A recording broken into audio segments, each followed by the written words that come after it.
how was Muslims supposed to react to this situation? Would you feel like these people are the followers of Muhammad sallallahu alayhi wasallam?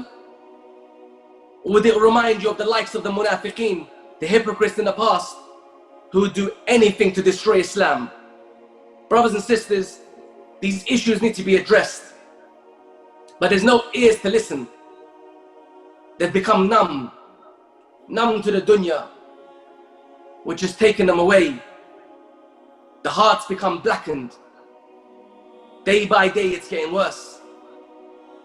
And this affects the validity of your salah. It's not a small issue. Having an imam, every Muslim knows this.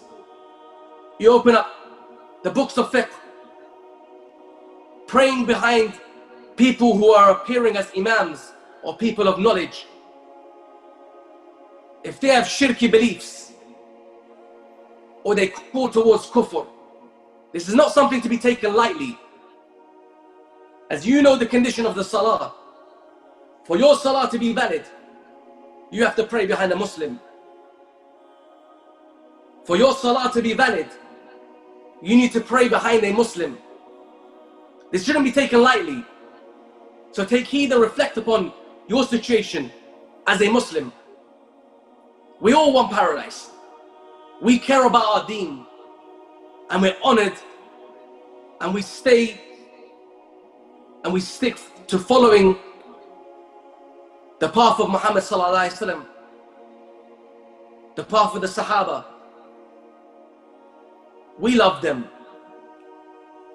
But not everyone loves this path. They care about money. We care about our akhirah. Allahul Musta'an. This is the reality. So when the Sahaba, they went to Abdullah ibn Umar, he described the people. And I want you to focus with me. He described these individuals that were rejecting the qadr of Allah subhanahu wa ta'ala. What did he describe them as? Did he describe them as criminals? Or did he describe them as people that do fraud? Pay attention to this. He said, Ya Aba Abdi Rahman, there are people who recite the Quran. There are people who recite the Quran. They appear as people of knowledge. And this shows us that these people he was speaking about were not the general masses. He described them to Abdullah ibn Umar. So we can take two benefits from this. Firstly, the people of innovation can show themselves as righteous. And this happened in the time of the Sahaba. Secondly, we learn that they can present to the people that they have knowledge. They can come across as people who have knowledge. And this is done intentionally to deceive you, to make you believe in their innovations. And one of their scholars, they mentioned, they advised the students who are in their classes. They said, don't spread what I tell you. This is what they say. Don't spread what I tell you. Rather be in the mosque for 1 year. Show yourself to the people as someone righteous, so that people can see you in the corner of the mosque or wherever it may be. For 1 whole year, he advised his students to do this so that the people can trust his words, so they can say, MashaAllah, this is a sheikh, or MashaAllah, this is a abid, someone who worships Allah subhanahu wa ta'ala. And this is how the majority of Muslims get deceived. They see someone and they think this person is someone who attends the mosque, or he's so righteous. But this could all be a show.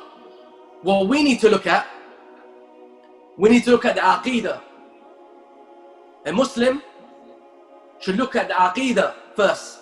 He should look at if this person is a mushrik, or if he calls towards innovations that are serious.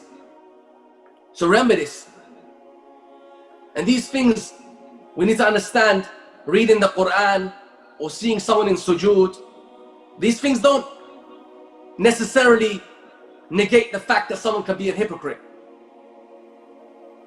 We have to realize this. Our aqeedah, our belief is what differs us. So be aware of this, as people can show you good manners and they can appear as people of knowledge, but in reality, they want to convey their bid'ah to you. So by doing these things, these ibadat, or coming up with whatever they come up with, it's only to spread their bid'ah. So remember this carefully. Whoever has a corrupt aqeedah, whether he has lofty manners, or he has memorized Bukhari, or wherever he's memorized, this won't benefit him